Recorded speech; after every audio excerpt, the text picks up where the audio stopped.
Since records began in the 50s, China has held the title of the world's most populous country. But its population is in decline, and this April, according to UN population projections, India will overtake it. India is expected to continue to widen the gap until its population peaks in 2064. To understand these seismic shifts, it helps to look at the makeup of the two countries and how they have changed over time. Not only is China's population growth stalling, it is also aging. The median age there is now 39. In India, it's 28. More than 40% of India's population is under the age of 25. When India overtook China in April to become the world's most populous nation, observers wondered, will New Delhi surpass Beijing to become the next global superpower? India's birth rate is almost twice that of China. And India has outpaced China in economic growth for the past 2 years. Its GDP grew 6.1% last quarter, compared with China's 4.5%.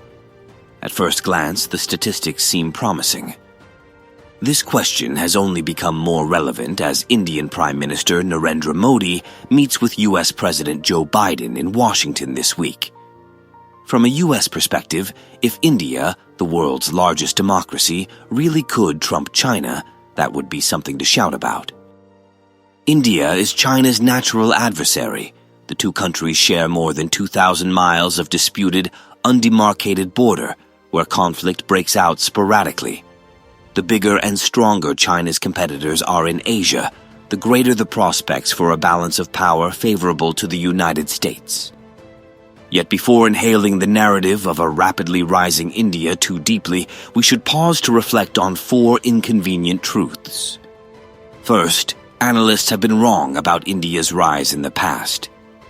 In the 1990s, analysts trumpeted a growing youthful Indian population that would drive economic liberalization to create an economic miracle. One of the United States' most thoughtful India analysts, journalist Fareed Zakaria, noted in a recent column in the Washington Post that he found himself caught up in the second wave of this euphoria in 2006.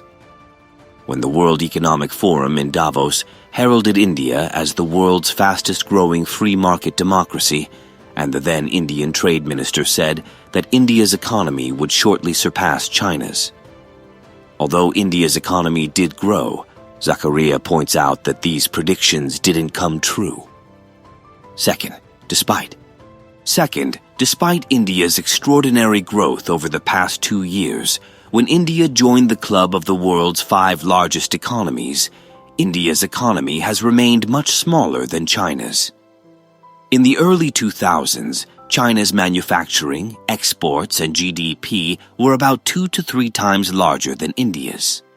Now, China's economy is about 5 times larger, with a GDP of $17.7 trillion versus India's GDP of $3.2 trillion. Third, India has been falling behind in the race to develop science and technology to power economic growth. China graduates nearly twice as many STEM students as India. China spends 2% of its GDP on research and development, while India spends 0.7%. 4 of the world's 20 biggest tech companies by revenue are Chinese. None are based in India. China produces over half of the world's 5G infrastructure, India just 1%. TikTok and similar apps created in China are now global leaders, but India has yet to create a tech product that has gone global. When it comes to producing artificial intelligence, AI, China is the only global rival to the United States. China's SenseTime AI model recently beat OpenAI's GPT on key technical performance measures. India has no entry in this race. China holds 65% of the world's AI patents, compared with India's 3%. China's AI firms have received $95 billion in private investment from 2013 through 2022 versus India's $7 billion.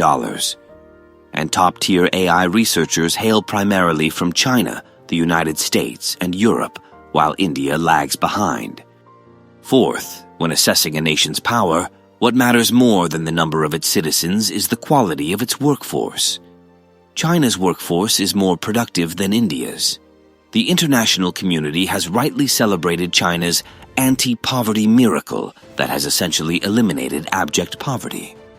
In contrast, India continues to have high levels of poverty and malnutrition.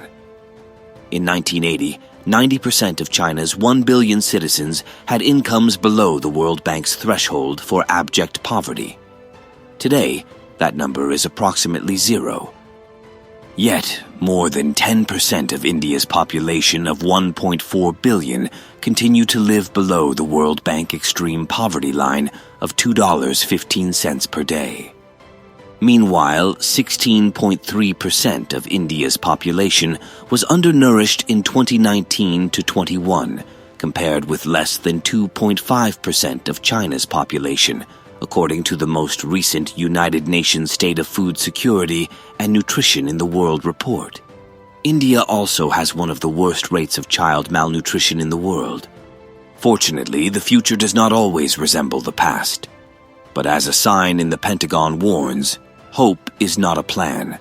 While doing whatever it can to help Modi's India realize a better future, Washington should also reflect on the assessment of Asia's most insightful strategist. The founding father and longtime leader of Singapore, Lee Kuan Yew, had great respect for Indians. Lee worked with successive Indian prime ministers, including Jawaharlal Nehru and Indira Gandhi, hoping to help them make India strong enough to be a serious check on China. Since Lee offered this judgment, India has embarked on an ambitious infrastructure and development agenda under a new leader and demonstrated that it can achieve considerable economic growth. Yet while we can remain hopeful that this time could be different, I, for one, suspect Lee wouldn't bet on it.